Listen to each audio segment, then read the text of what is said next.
Este é o Sol. Desde o ano 10.000 a.C., a história abunda em pinturas e escritos que refletem o respeito e a adoração dos povos por este astro. E é simples entender o porquê, com seu aparecimento todas as manhãs, trazendo visão, calor e segurança, salvando-os do frio e da escuridão da noite repleta de predadores. Sem ele, todas as culturas perceberam que não haveriam colheitas nem vida no planeta. Estas realidades fizeram do Sol o astro mais adorado de todos. Todavia, muitos estavam atentos também às estrelas. As estrelas formavam padrões que lhes permitiam reconhecer e antecipar eventos que ocorrem de tempos em tempos, tais como eclipses e luas cheias. Eles catalogaram grupos celestiais daquilo que conhecemos hoje como constelações. Esta é a Cruz do Zodíaco, uma das mais antigas imagens na história da humanidade. Ela representa o trajeto do Sol através das 12 maiores constelações no decorrer de um ano. Ela também representa os 12 meses do ano, as 4 estações, solstícios e equinócios. O termo zodíaco está relacionado com o fato das constelações serem antropomorfismos ou personificações, como pessoas ou animais. Por outras palavras, as primeiras civilizações não só seguiam o Sol e as estrelas, como também as personificavam através de mitos que envolviam seus movimentos e relações. O Sol, com o seu poder de dar vida e de salvar, também foram personificados como se representasse um Criador ou um Deus. Deus Sol, a luz do mundo, o Salvador da humanidade. Igualmente, as 12 constelações representaram lugares de viagem para o Deus Sol e foram nomeados por elementos da natureza que aconteciam nesses períodos de tempo. Por exemplo, Aquários, o portador da água que traz as chuvas da primavera. Este é Horus. Ele é o Deus Sol do Egito de 3.000 a.C. Ele é o Sol antropomorfizado e a sua vida é uma série de mitos alegóricos que envolvem o movimento do Sol no céu. Dos antigos hieróglifos egípcios conheceu-se muito sobre esse Messias solar. Por exemplo, Horus, sendo o Sol, tinha como inimigo o Deus Sete, que era a personificação das trevas ou da noite. E metaforicamente falando, todas as manhãs Horus ganhava a batalha contra Sete. E no fim da tarde, Sete conquistava Horus e o enviava para o mundo das trevas. Será importante frisar que trevas versus luz ou bem versus mal tem sido uma dualidade mitológica onipresente que ainda hoje é usada em muitos níveis. No geral, a história de Horus é a seguinte.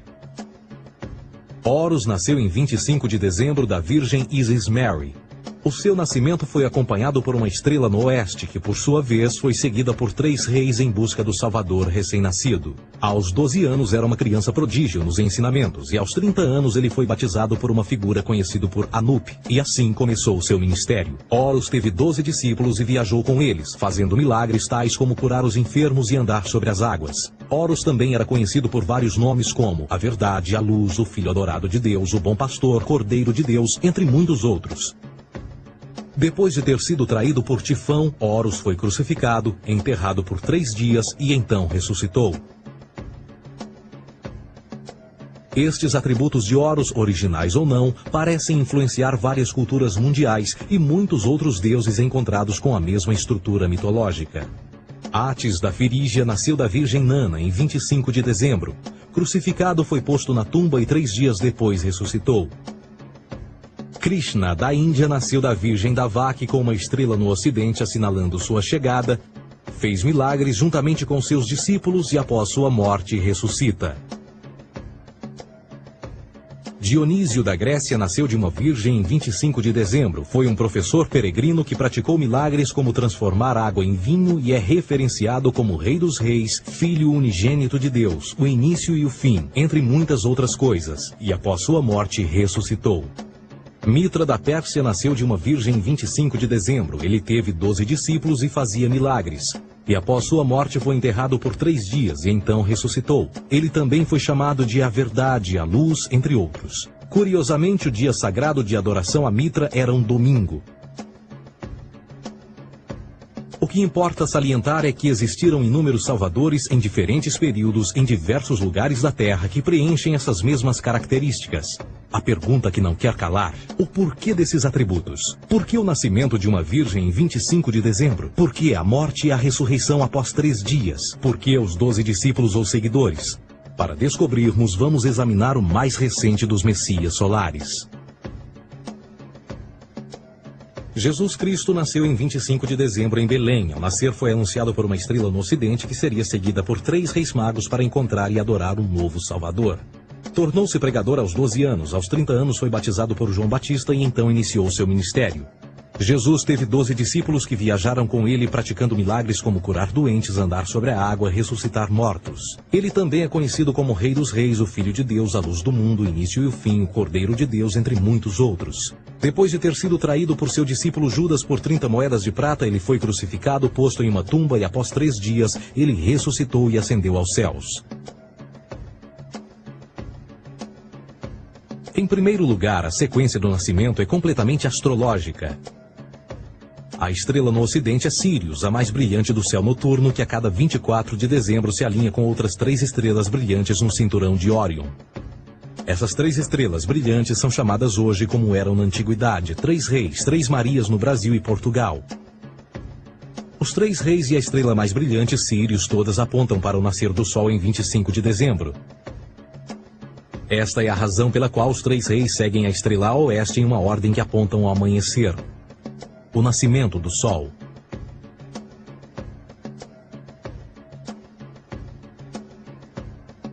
A Virgem Maria é a constelação de Virgo, também conhecida como Virgo, a Virgem. Virgo em latim significa virgem. Virgo também é conhecida como a Casa do Pão. E a representação de Virgo é uma virgem segurando um feixe de espigas de trigo. Esta Casa do Pão e o seu símbolo das espigas de trigo representa agosto e setembro, a época das colheitas. Por sua vez, Belém é a tradução ao pé da letra de a Casa do Pão. Belém também é a referência à constelação de Virgem, um lugar no céu, não na terra. Existe outro fenômeno muito interessante que ocorre em 25 de dezembro, é o solstício de inverno. Do solstício de verão ao solstício de inverno, os dias se tornam mais curtos e frios. Da perspectiva de quem está no hemisfério norte, o Sol parece se mover para o sul, ficar menor e mais fraco. O encurtamento dos dias e o fim das colheitas conforme se aproxima o solstício de inverno, simbolizando o processo de morte. Era a morte do Sol. Pelo 22º dia de dezembro, o falecimento estava completamente realizado e faz com que atinja seu ponto mais baixo no céu. Aqui algo curioso acontece. O Sol para de se mover por 3 dias. Durante estes 3 dias, o Sol fica pelas redondezas da constelação do Cruzeiro do Sul, ou Alfa Crucis. Depois desse período, em 25 de dezembro, o Sol se move 1 grau, dessa vez para o norte, trazendo perspectiva de dias maiores, mais calor e a primavera. E assim se diz: o Sol morreu na cruz, ficou morto por 3 dias, apenas para ressuscitar ou nascer mais uma vez. Esta é a razão pela qual Jesus e muitos outros deuses solares compartilham da ideia de crucificação, morte por 3 dias e o conceito da ressurreição. É o período de transição do Sol antes de mudar para a direção contrária no hemisfério norte, trazendo a primavera e assim a salvação. Todavia, eles não celebram a ressurreição do Sol até o equinócio da primavera, ou Páscoa. Isto é porque no equinócio da primavera o Sol domina oficialmente o mal, as trevas, assim como o período diurno se torna maior que o noturno. E o revitalizar da vida na primavera emerge. Agora, provavelmente, a analogia mais óbvia de todas neste simbolismo astrológico são os 12 discípulos de Jesus.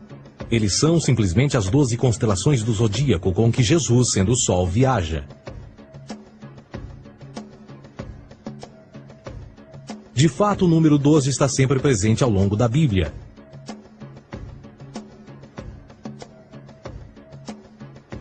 Voltando à cruz do zodíaco, o elemento figurativo da vida é o Sol. Isto não é uma mera representação artística ou ferramenta para seguir os movimentos do Sol. Era também um símbolo espiritual pagão. Uma logografia similar a isto. Isto não é um símbolo do cristianismo.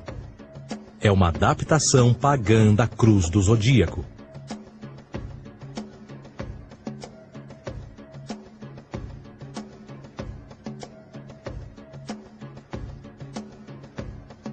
Esta é a razão pela qual Jesus, nas primeiras representações, era sempre mostrado com a sua cabeça na cruz. Jesus é o Sol, Filho de Deus, a luz do mundo. O Salvador a erguer-se, que renascerá, assim como o sol faz todas as manhãs. A glória de Deus que defende contra a força das trevas. Assim como renasce a cada manhã, e que pode ser visto através das nuvens, lá em cima nos céus, com a sua coroa de espinhos ou os raios de sol.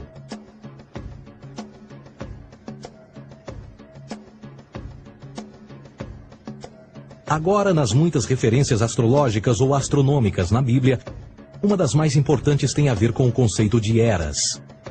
Através das Escrituras há inúmeras referências a essa era. Para compreender isto, precisamos primeiro estar familiarizados com o fenômeno da precessão dos equinócios. Os antigos egípcios, assim como outras culturas antes deles, reconheceram que aproximadamente de 2150 em 2150 anos, o nascer do Sol durante o equinócio de primavera ocorria num diferente signo do zodíaco. Isto tem a ver com a lenta oscilação angular que a Terra tem quando roda sobre o seu eixo. É chamado de precessão porque as constelações vão para trás, em vez de permanecerem no seu ciclo anual normal. O tempo que demora cada precessão através dos 12 signos é de 25.765 anos. Este ciclo completo é chamado também de Grande Ano, e algumas civilizações ancestrais sabiam disso. Referiam-se a cada ciclo 2.150 anos como Era. De 4.300 a.C. a 2.150 a.C. foi a Era de Touro. De 2.150 a.C. a 1 d.C. foi a Era de Áries. E de 1 d.C. a 2.150 d.C. é a Era de Peixes, a era que permanecemos nos dias de hoje. E por volta de 2150 entraremos na nova era, a Era de Aquários. Agora, a Bíblia refere-se por alto ao movimento simbólico durante 3 eras, quando se vislumbra já é uma quarta. No Velho Testamento, quando Moisés desce o Monte Sinai com os 10 mandamentos, ele está perturbado ao ver sua gente adorar um bezerro dourado. De fato, ele até partiu as pedras dos 10 mandamentos e disse a todos para se matarem uns aos outros para purgarem o mal. A maior parte dos estudiosos da Bíblia atribuem esta ira de Moisés ao fato de os israelitas estarem adorando a um falso ídolo, ou algo semelhante. A realidade é que o bezerro dourado é o Taurus, touro. E Moisés representa a nova era de Áries. Esta é a razão pela qual os judeus ainda hoje assopram com o chifre do carneiro. Moisés representa a nova era de Áries. E perante esta, todos têm de largar a velha. Outras divindades, tais como Mitra, marcam essa transição também. Um deus pré-cristão que mata o touro, na mesma linha simbólica. Agora Jesus é a figura portadora da era seguinte à de Áries, a Era de Peixes. O simbolismo de peixes é abundante no Novo Testamento, assim como Jesus alimenta 5.000 pessoas com pão e 2 peixes. No início do seu ministério, enquanto caminhava ao longo da Galileia, conhece 2 pescadores que o seguem. Agora reflita se voltar a ver um adesivo em formato de peixe escrito Jesus na traseira dos carros. Poucos sabem o que aquilo no fundo representa. É um simbolismo astrológico pagão para o reinado do Sol durante a Era de Peixes.